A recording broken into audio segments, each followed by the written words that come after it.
এখন দুনিয়াতে ভালোবাসতেছি দুনিয়ার আসবাবপত্রকে, দুনিয়াকে, এবং পরকালে যে একটা ভয়ানক শাস্তি, এই সম্পর্কে, এই বিষয় সম্পর্কে আল্লাহ তাআলা বলেন এর প্রতি আস্থাশীল তুমি হয়ে যাবে এক সময়।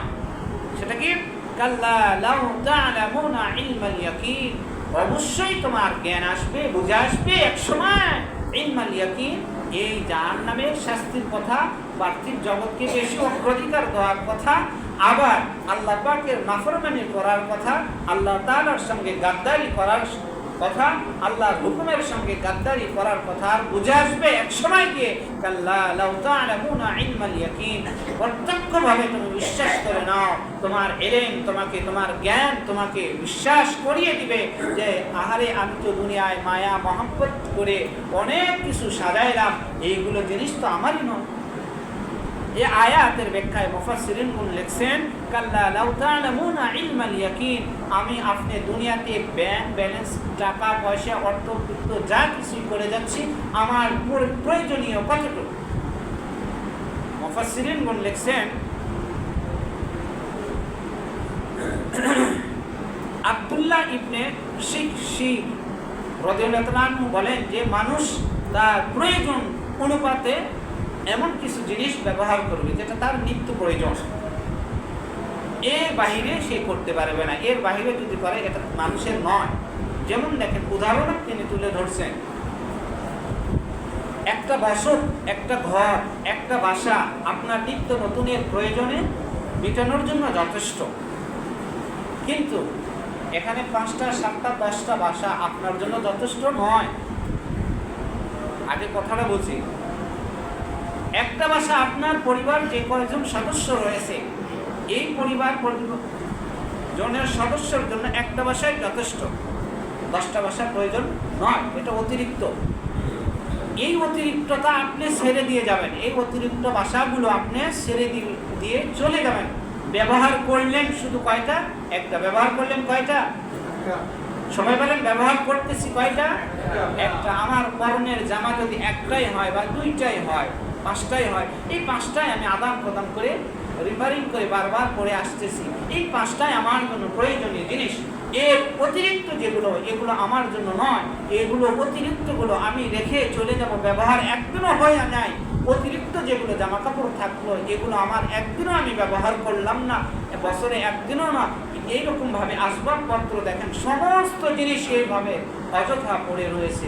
এগুলোর বিষয়ে যে যাকাত আসে আমাদের ধারণা আছে? তো মুফাসসিরিনগণ এখানে লিখছেন তুমি অতিরিক্ত জিনিস যেগুলো রেখে গেলে, এই অতিরিক্তগুলো তোমার নয়, এগুলো তোমার প্রয়োজনের বাহিরে। তাহলে প্রয়োজন এখানে বুঝাইতে চাইছেন যে প্রয়োজন কতটুকু? তোমার প্রয়োজন 5টা জামা, 5টাই তোমার জন্য প্রয়োজন যথেষ্ট, 10টা নয়। অতিরিক্ত 5টা তোমার জন্য প্রয়োজন নয়, 5টাই তোমার জন্য প্রয়োজন। একটা বাসাই তোমার জন্য প্রয়োজন। এক প্লেট খাবার খাইলে অনেকের খাবার খাওয়া হয়ে যায়, এখন যদি সেই ব্যক্তিকে আরো 2 প্লেট অতিরিক্ত দেওয়া হয়, সেই ব্যক্তি খেতে পারবে? কথা বলেন, পারবে? ওই অতিরিক্ত 2 প্লেট তার খাবারের জন্য যথেষ্ট নয়, তার শরীরকে কন্ট্রোল করার জন্য যথেষ্ট নয়, তার জন্য যথেষ্ট হবে 1 প্লেট খাবারটা তার জন্য যথেষ্ট। সুতরাং ওই ব্যক্তিকে 2 প্লেট আরো অতিরিক্ত দেওয়া যাবে, এটা অতিরিক্তটা রেখে যাবে, অতিরিক্ততা থেকে যাবে, এটা আমার জন্য নয়। এটাই বলছেন মুফাসসিরিনগণ, কাল্লা লাউ তা'লামুনা ইলমাল ইয়াকিন, তোমার অতিরিক্ত যে সমস্ত জিনিস থেকে যাবে, তুমি যেগুলো বলতেছো এটা আমার, এটা আমার, এই বাবার সম্পত্তি, এটা আমার কেনা সম্পত্তি, এটা আমার পৈতৃক সম্পত্তি, এটা আমার শ্বশুরের সম্পত্তি, ইত্যাদি ইত্যাদি, এগুলো আমার পরিবার পরিজনের জন্য রেখে যাচ্ছি, ছেড়ে দিয়ে আমি চলে যাব, এগুলো আমার সঙ্গে যাবে। কবরে যখন আমরা যে সমস্ত মাইয়াতকে দাফন করি, তাদের সঙ্গে কি যায় বলেন তো? কিছু যায়? সবাই কথা বলেন, কিছু যায় কি যায় না? সাদা কাপড় যায়, 3টি আমল যায়। কয়টি আমল? 3টি আমল। একটা নেককার সন্তান যদি দুনিয়ার বুকে রেখে যেতে পারে, এর সদকায়ে জারিয়া হিসেবে এই সন্তান যত ভালো কাজ করবে, দ্বীনি কাজকর্ম করবে, আল্লাহ রাব্বুল আলামিন এই নেককার সন্তানের বদৌলতে তার মা বাবার কবরে সওয়াব পৌঁছে দিবেন। সুবহানাল্লাহ। 2 নাম্বার,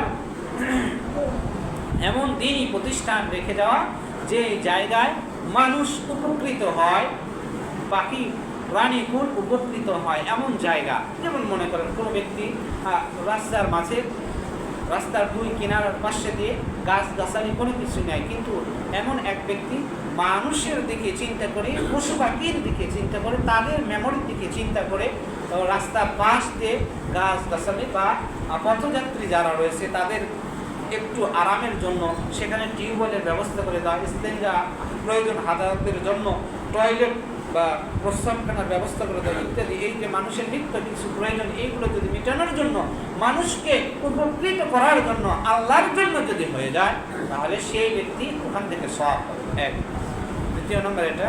তৃতীয় নাম্বার আর একটি হচ্ছে যে যদি কোনো ব্যক্তি তার আত্মীয় স্বজনকে দেখার সঙ্গে সঙ্গে তাদেরকে সম্মান করে, মহব্বত করে, হক্কানি আলেমদেরকে দেখার সঙ্গে সঙ্গে তার আমল আখলাককে পরিবর্তনের চিন্তায় চেতনায় তাদের কাছে যায়, তাদের সুপরামর্শ নেয়, আর সে অনুপাতে চলে, আল্লাহ রাব্বুল আলামিন কাল কিয়ামতের ময়দানে এই ওসিলায় ওই ব্যক্তির জীবনের সমস্ত গুনাহ খাতা মাফ করে হয়তো দিতে পারেন, আর ওই বান্দা বান্দির কারণে তার মা বাবার জীবনের সমস্ত গুনাহ খাতা হয়তো আল্লাহ রাব্বুল আলামিন ক্ষমা করে দিতে পারেন। কাল্লা লাউ তা'লামুনা ইলমাল ইয়াকিন, কখনোই নয়, তুমি অবশ্যই বিশ্বাস করবে যেগুলো তুমি রেখে আসছো এগুলো তোমার জন্য ছিল না, এই অর্থ সম্পদ তোমার জন্য ছিল না, তোমার বলে নয়, তোমার সন্তান সন্ততি যারা রয়েছে তারাও আমার বলতেছে, তাদেরও থাকবে না, তারাও ধরে রাখতে পারবে না, তারাও ধরে রাখতে পারবে না, একসময় এগুলো শেষ হয়ে যাবে। তারপরে আল্লাহ রাব্বুল আলামিন বলেন লাতারাবুন্নাল জাহিম, এরপরে প্রত্যক্ষভাবে চক্ষুষ্মানভাবে দেখে তোমরা দেখবে জাহিম, মানে জাহান্নামকে। জাহিম একটা জাহান্নামের নাম, সেই জাহিম জাহান্নামে তোমরা দেখবে, অর্থাৎ জ্বলন্ত আগুনকে তোমরা দেখবে। জ্বলন্ত আগুন কোথায় থাকবে? জাহান্নামে থাকবে। কোথায় থাকবে? জাহান্নামে থাকবে। সেই জন্য বলা হয়েছে জ্বলন্ত আগুনকে, বা বলা হয়েছে জাহিম একটা জাহান্নামের স্তরকে। দুটো মিলেই দাঁড়াইলো জাহান্নামের শাস্তিটাকে তোমরা প্রত্যক্ষভাবে দেখবে, চোখে দেখবে, অবশ্যই বিশ্বাস করবে। এখন তো আমরা জাহান্নাম দেখি নাই, দেখছি কি বলেন? সবাই কথা বলেন, জাহান্নাম কি কেউ আমরা দেখছি? জাহান্নামের শাস্তি কি কেউ অনুভব করতে পারেছি বা দেখিয়েছি? এমন তাও না, শুনে আমরা বলছি যে না, আল্লাহ বলছেন, রসুল বলছেন, কোরআনে আছে, তাই আমরা বিশ্বাস করে নিয়েছি যে না, জাহান্নাম রয়েছে, আর জাহান্নামের ক্যারেক্টার রয়েছে, জাহান্নামের যে শ্রেণী বিন্যাস হবে সেই শ্রেণী বিন্যাস অনুপাতে মানুষ তার শাস্তি উপভোগ করবে। এই শাস্তির কথাগুলো আমরা কোরআন ও হাদিসের আলোকে শুনছি, কিন্তু দেখি নাই। সেই সময় আমরা প্রত্যক্ষ করব, দেখব, যে সময় আমরা আমাদের আমল নিয়ে যাইতে পারবো না, আমল আমাদের সঙ্গে যাইবে না, নেক আমলগুলো যাবে না, নেক কাজগুলো আমাদের সঙ্গে যাবে না। পার্থিব জগৎকে যখন আমরা অগ্রাধিকার দিব, যেটা গত সপ্তাহে বলেছি, যে পার্থিব জগৎকে যদি আমরা বেশি বেশি করে অগ্রাধিকার দেওয়ার কারণে পার্থিব জগতের চিন্তা চেতনা ভাবনা সব কিছু বেশি বেশি করি, আল্লাহ বলছেন আল্লাযী জামা মালাহু আদ্দাদা, যারা এই অর্থ সম্পদগুলো গচ্ছিত করে আর সেগুলো হিসাব করে করে রাখে দেয়, ইহসাবু আন্না মালাহু আখলাদা, এইগুলো কাল কিয়ামতের ময়দানে এক জায়গায় বলে যে এই অর্থ সম্পদগুলো তাকে বিষধক সাপের আকারের আকৃতি করিয়ে তার মুখেতে নিক্ষেপ করা হবে। তাহলে এগুলো কি বান্দার জন্য ভালো হবে? সবাই বলেন, বান্দার জন্য ভালো হবে? তাহলে আমাদেরকে ফিরে আসতে হবে হাত্তা যুরতুমুল মাকাবির, কাল কিয়ামত পর্যন্ত, কবরে যাওয়ার আগ পর্যন্ত আমরা বাহানা করতেছি যে আমি চাকরি করি, বিভিন্ন কিছু করে। চাকরি তো আপনাকে নিষেধ করে না নামাজ পড়তে, আর কিছু কিছু প্রতিষ্ঠান রয়েছে, সেই সমস্ত প্রতিষ্ঠানে কাজ করার দরকার নাই। যে সমস্ত প্রতিষ্ঠান আল্লাহর হুকুমকে অবাধ্য করার প্রতি আগ্রহী প্রদান করে, ওই সমস্ত প্রতিষ্ঠানে আপনি চাকরি বাদ দেন, আপনার রিজিকের ফয়সালা করবেন কে? আল্লাহ। আপনার ওই বিশ্বাসটা ভিতরে ঢুকান, ওমা মিন দাব্বাতিন ফিল আরদি ইল্লা আলাল্লাহি রিজকুহা, যে আমার রিজিকের ফয়সালা তো করনেওয়ালা একজন। আপনি চাকরিতে গেলেন, সে কথার কথা, আপনি ওই চাকরিতে গেলেন আল্লাহর হুকুমকে ওভারটেক করে, যা মাত্র আপনি অসুস্থ হয়ে পড়ে গেলেন, কাজ করতেই পারলেন না, তখন কি আপনাকে কোম্পানি ওখান থেকে স্যালারি দিবে? বলেন, স্যালারি দিবে? তাহলে কোম্পানি আপনাকে কোনো প্রকারের ফ্যাসিলিটি দেবে না। তাহলে সেই জায়গায় যদি আল্লাহর হুকুমকে অবাধ্য হওয়ার কারণে আল্লাহর হুকুমটা অবাধ্য করতেছে যারা, তাদেরকে লাথি মেরে চলে আসেন, আল্লাহর হুকুমকে অগ্রাধিকার দেন, আল্লাহর বিধানকে অগ্রাধিকার দেন, তাহলে হবে আখিরাতকে প্রাধান্য দেওয়া আর দুনিয়াকে লাথি মারা। আল্লাহ অন্য জায়গায় বলেন, ওয়ামা হাযিহিল হায়াতুদ দুনিয়া ইল্লা লাহবুন ওয়া লাইব। এই আয়াতের ব্যাখ্যায় মুফাসসিরিনগণ বলেছেন যে পার্থিব জগৎটা এমন খেল তামাশার বস্তু, খেলাধুলা করা যায় এর সঙ্গে, এই জগতের সঙ্গে খেলাধুলা করা যায়। যতক্ষণ আমার ইচ্ছা ততক্ষণ আমি খেলব। মনে করেন কোন ব্যক্তির যদি দুনিয়াতে থাকতে মন চায়, সেই ব্যক্তি যদি রুটিন করে নেয় যে আমি 5 ওয়াক্ত নামাজ যতটুকু সময় লাগে, কথার কথা ধরেন 5 ওয়াক্ত সময়ের নামাজের মধ্যে 10 মিনিট করে সময় দেবে, তাহলে 5 × 10 = 50।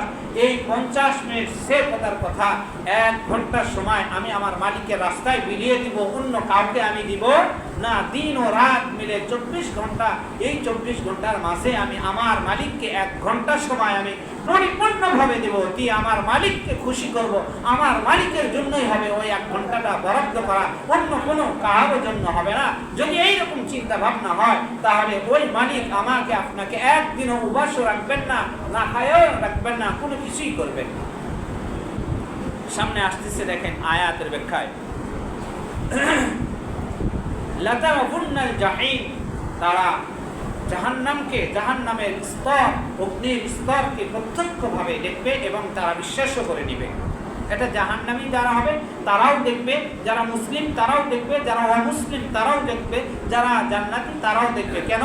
আগে বলছি, যারা জান্নাতি তারা দেখবে, তাদের কৃতকর্ম ভালো হওয়ার কারণে তারা আজকে ভালো পর্যায়ে রয়েছে। তারা অনুভব করবে যদি আমরা দুনিয়াতে ভালো কাজগুলো না করতাম, দুনিয়াকে যদি পিছনে লাথি মেরে আখিরাতটাকে অগ্রাধিকার না দিতাম, তাহলে আমাদের পরিণতি তো ওই রকমই হতো। তারা তখন এই চিন্তা ভাবনা করবে। এরপরে আল্লাহ সুবহানাহু ওয়া তাআলা বলেন, সুম্মা লাতারাবুন্নাহা আইনাল ইয়াকিন, আরো পরিষ্কার করে দিচ্ছেন, সুম্মা লাতারাবুন্নাহা, অবশ্যই তারা দেখবে, অবশ্যই তারা ওই জাহান্নামকে দেখবে, আইনাল ইয়াকিন, তাদের চক্ষু দিয়ে। তাদের কি দিয়ে? চক্ষু দিয়ে। আমরা আমাদের চক্ষু মোবারক দিয়ে জাহান্নামের শাস্তিগুলো দেখতে পারবো। যারা জাহান্নামী হবে তাদেরকেও দেখবো। কে রে? আমার বন্ধু তো দুনিয়াতে আমার সঙ্গে বসবাস করতো, আমার সঙ্গে চলাফেরা করতো, এক বিছানায় এক রুমে আমরা থাকতাম, এক ফ্লোরে আমরা কাজ করতাম, একই কোম্পানিতে আমরা জব করতাম, একই গাড়িতে আমরা আসা যাওয়া করতাম, একই জায়গায় আমরা চা খাইতাম, একই চার কপে আমরা পারলে চা ভাগাভাগি করে খাইতাম। এত মহব্বত ভালোবাসা ছিল দুনিয়ার বুকে। আমি আজকে ভালো কাজ কর্ম করিয়েছি, আমি আখিরাতকে অগ্রাধিকার দেওয়ার কারণে আল্লাহ রাব্বুল আলামিন আমার আমলের বদৌলতে আজকে আমাকে জান্নাতে নিয়ে গিয়েছেন। আজকে আমি জান্নাতের মধ্যে ঘোরাফেরা করতেছি, আল্লাহর নিয়ামতগুলো ভক্ষণ করতেছি। আর আমার ওই বন্ধুটা জাহান্নামের ভিতরে রয়ে গিয়েছে, জাহান্নামের শাস্তিগুলো সে পাইতেছে, আমি তার শাস্তিগুলো প্রত্যক্ষ করতেছি। আজকে আমি সফল কাম। সেই দিন ওই বান্দা বলবে যে আমি আজকে সফল কাম।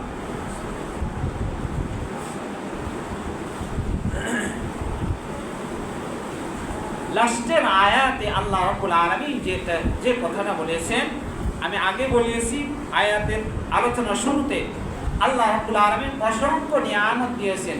বলেন এখানে উপস্থিত যারা হইলাম, এখন অনেকে পরে আসছেন, অনেকে আসতেছেন, বলেন আল্লাহ রাব্বুল আলামিন যে সমস্ত নিয়ামত দান করেছেন, এই সমস্ত নিয়ামত আমি আপনাকে বর্ণনা করে শেষ করতে পারবো? সবাই বলেন এক বাক্যে, পারবো? আল্লাহ বলছেন সূরা ইব্রাহিমের 34 নং আয়াতে, ওয়া ইন তা'উদু নি'মাতাল্লাহি লা তুহসুহা। দুনিয়ার কোন মেডিকেল সায়েন্স, কম্পিউটার ইত্যাদি গণনা কোন বস্তু আজও পর্যন্ত গণনা করে শেষ করতে পারে নাই। আল্লাহ কতগুলো নিয়ামত দান করেছেন, কম্পিউটার শো করতে পারে নাই, অতীতেও পারে নাই, বর্তমানেও পারবে না, ভবিষ্যতেও পারবে না। এটা আল্লাহর নিজাম, আল্লাহর সিস্টেম, এটা মালিকের সিস্টেম। তিনি বুঝাচ্ছেন যে আমি একজন পারনেওয়ালা, আমি একজন নিয়ামত দেনেওয়ালা, অন্য কেউ দিতে পারবে না। যাই যতই আশ্বাস দিক না কেন, তোমাকে মিথ্যা, ধোঁকা, প্রবঞ্চনা দেখিয়ে তোমার কাছ থেকে ভালো কিছু আশা করার বা ভালো কিছু পাওয়ার তারা আশাবাদী হয়ে থাকে, কিন্তু তোমাকে দিন শেষে তারা তোমাকে বিদ্যা আঙ্গুল দেখে এখান থেকে চলে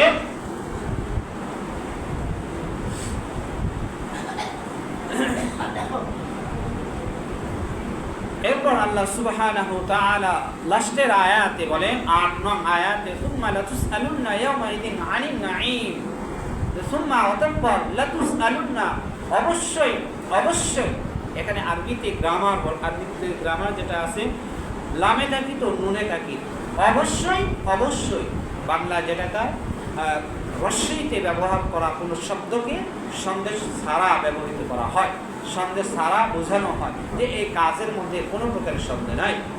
অবশ্যই অবশ্যই তোমাদেরকে জিজ্ঞাসিত করা হবে ইয়াউমা ইদিন, সেই দিন, আনিন নাঈম, কতগুলো নিয়ামত আল্লাহ তাআলা দান করেছেন, কতগুলো নিয়ামত আল্লাহ আমাকে আপনাকে দান করেছেন। কে জিজ্ঞাসা করবেন বলেন? সবাই বলেন। বলতেছেন না অনেকেই? কতগুলো নিয়ামত দান করেছেন আল্লাহ রাব্বুল আলামিন। আপনার মস্তিষ্ক ভালো, প্রেম শক্তি ভালো, এই প্রেম শক্তিকে আপনি কাজে লাগান নাই, লাগাইছেন কোন কাজে? অপকাজে লাগাইছেন। অপকাজে যদি হয়ে যায়, এটা যদি কোরআন বিরোধী হয়ে যায়, এটা যদি ইসলাম বিদ্বেষী হয়ে যায়, এটা যদি নবী বিদ্বেষী হয়ে যায়, এটা যদি রাসূল বিদ্বেষী হয়ে যায়, আপনার এই মেমোরি একদিন পচে গুম হয়ে যাবে, আল্লাহর আদালতে আপনাকে জিজ্ঞাসিত করা হবে। ভালামে কথা।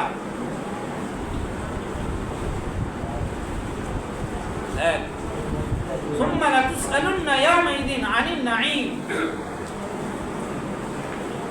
আল্লাহ সুবহানাহু ওয়া তাআলা আপনাকে অর্থ সম্পদ দান করেছেন। কি দান করেছেন বলেন? অর্থ সম্পদ দান করেছেন। আপনার প্রতিবেশী, আপনার ভাই, আপনার ভাতিজা, আপনার বোন যারা রয়েছে তাদের হক আপনি পরিপূর্ণ আদায় করেন নাই। আপনার প্রতিবেশী চাচা রয়েছে, সে দিনে খায় বা খায় না কিনা, সুন্দরভাবে পড়তে পারে কিনা, এই খবর একদিনও নেন নাই। আপনার আত্মীয় স্বজনের খবর নেন নাই, প্রতিবেশীদের খবর নেন নাই। অর্থবিত্তশীল ছিলেন আর দুনিয়াকে নাম ফুটানোর জন্য উৎসাহী করে গিয়েছেন যে আমার অনেক কিছু রয়েছে, মানুষ সমাজের মাঝে প্রভাবশালী খাটানোর জন্য অর্থবিত্ত সেই পথে ব্যয় করিয়েছো, আল্লাহ রাস্তায় ব্যয় করো নাই। তুমি তো আল্লাহ রাস্তায় ব্যয় করো নাই।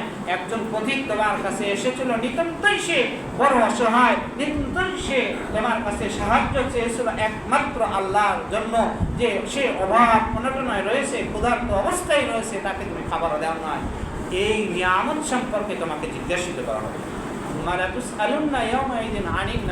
এইভাবে যদি প্রত্যেকটা নিয়ামত সম্পর্কে মোটামুটি আমাদের শরীরের সঙ্গে যে সমস্ত নিয়ামত রয়েছে এগুলো সম্পর্কে যদি আলোচনা করা হয় আরো 2-3 ঘন্টা যাবে, সময় শেষ হবে।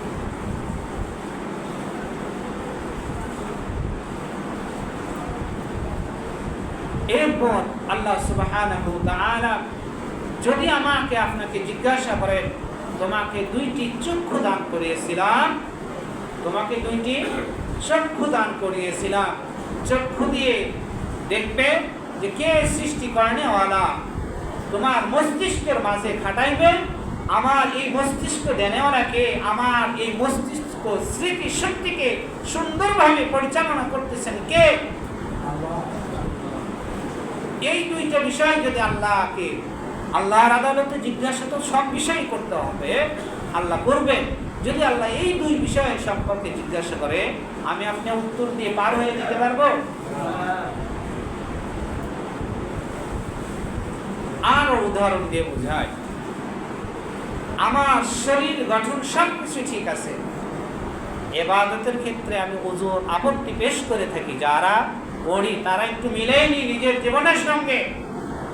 সূরা তাকাসুর 8 নং আয়াতে সুম্মা লাতুসআলুন্না ইয়াওমাইদিন আনিন নাঈম, এই আয়াতের অর্থ লিখবেন, ব্যাখ্যায় দেখবেন আল্লাহ কি বলছেন।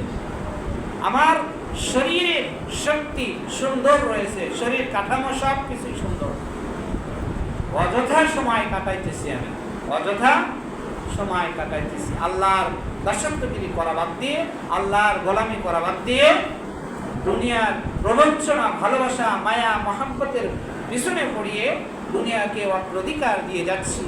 আসলে এই বিষয় সম্পর্কে যদি আমাকে জিজ্ঞাসিত করা হয় যে তোমাকে আমি সুন্দর মতন তোমার 3.5 হাত বডি দান করিয়েছিলাম, এই 3.5 হাত বডিকে নিয়ন্ত্রণ করার জন্য, আমি তোমাকে শক্তি প্রয়োগ করার জন্য, তোমার বাসা বাড়ির কাজকর্ম ইত্যাদিকে, ব্যবসা বাণিজ্যকে ঠিক রাখার জন্য 1 মণ 2 মণ বস্তা তুমি ঘাড়ের উপর নিতে, 25 কেজি নিতে, কিন্তু আমার ইবাদতের করার ক্ষেত্রে তোমার মাজাকে সাথ দিত না। আমার ইবাদত করার জন্য কি তোমার এই কদম মোবারক আমার কদম মোবারকে পড়তো না? তোমার এই কদম মোবারককে আমার কদম মোবারকে পড়তো না? করার উপযুক্ত আমি নয়? আল্লাহ জিজ্ঞাসা করবে, কান ধরে ধরে বান্দাদের কাছ থেকে আদায় করে নিবে, পরাকুষ্টভাবে হিসাব করে নিবে। আমরা যারা তাল বাহানা করি, তাল বাহানা করে যাই, তাল বাহানা করার কোনো সুযোগ নাই। ব্যবসা বাণিজ্যের অজুহাত দিয়ে আমি ব্যবসা বাণিজ্য করতেছি, দোকান ফেলে রেখে আমি কিভাবে নামাজে যাব? দোকান ফেলে রেখে কেন? ওখানেই আপনি ফরজ আদায় করেন, ওখানেও আপনার মালিক আপনাকে দেখতেছে যে আমার বান্দা তার পেট, তার পরিবার পরিজনকে সুন্দরভাবে রাখার জন্য এই দোকান ঘরেই সে ইবাদত করতেছে। আল্লাহকে আপনার ইবাদত কি ফিরিয়ে দিবেন? ওটা আপনার বাহানা, তাল বাহানা, ওটা ধোঁকা দেওয়া। ওটা মানুষকে ধোঁকা দিতে পারেন, কিন্তু আল্লাহকে ধোঁকা দেওয়া সম্ভব? সবাই বলেন, আল্লাহকে ধোঁকা দেওয়া সম্ভব? কখনোই নয়। সম্মানিত উপস্থিতি, আমার মালিককে ধোঁকা দেওয়া সম্ভব নয়, মানুষকে ধোঁকা দেওয়া সম্ভব, দুনিয়ার মানুষকে ধোঁকা দেওয়া সম্ভব। একবার নয়, বারবার ধোঁকা দেওয়া সম্ভব। প্রত্যেক বছর 5 বছর পর পর আমাকে আপনাকে ধোঁকা দেওয়া সম্ভব। সম্ভাবনা আসেই বিধায় আজকে দেখেন ঊর্ধ্বতর কর্মকর্তা থেকে নিয়ে আজ পর্যন্ত আমাকে আপনাকে কতবার ধোঁকা দিয়েছে।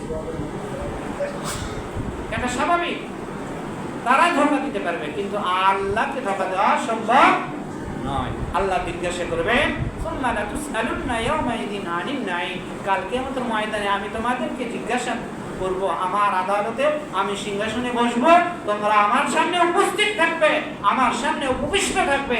আমি তোমাদেরকে একজন একজন করে দাঁড় করিয়ে করিয়ে, দুনিয়াতে শিক্ষকেরা ক্লাসে পড়ার হয়ে ছাত্রদের তুমি দাঁড়াও, তুমি বলো, তুমি বলো, তুমি বলো, সেই দিন আল্লাহ আমাদের শিক্ষক থাকবেন, বলবে বান্দা তুমি দাঁড়াও, তোমার হিসাব তুমি দাও, তোমার আমলনামা তুমি বাদ দাও, তোমার আমলনামা তুমি পড়তে থাকো, তোমার আমলনামার বাধা বাধা তুমি হিসাব করো, ফয়সালা দাও, কোথায় যাবে তুমি? কাফা বিনাফসিকা আল-ইয়াওমা আলাইকা হাসিবা, সূরা বনী ইসরাঈল আল্লাহ তাআলা বলেন, কাফা বিনাফসিকা আল-ইয়াওমা আলাইকা হাসিবা। সেই দিন মানুষের কোনো অবস্থায় থাকবে না, মানুষ তার হিসাব, মানুষ তার চিন্তায়, চেতনায়, ভাবনায় যে আমি কি করে আসছি, আমার সেদিন তারা আমাকে নিয়ে চিন্তা করবে। সেদিন আমি আমারটা চিন্তা করব, আমি আমারটা চিন্তা করব, আমি পরিবারটা কখন চিন্তা করব। ইয়াওমা ইয়াফিরুল মারউ মিন আখি ওয়া উম্মিহি ওয়া আবি ওয়া সাহিবাতিহি ওয়া বানি। সুতরাং এত কিছু আয়াতের মেজদাকে আমি আপনাদেরকে একটাই বোঝাতে চাই, আল্লাহ প্রত্যেকটা নিয়ামত সম্পর্কে জিজ্ঞাসা করবেন।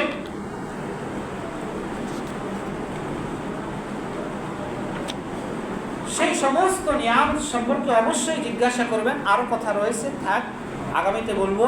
1:09 বাজে। যদি আল্লাহ রাব্বুল আলামিন আমাদেরকে ধরে বসেন, আমরা পার পাবো।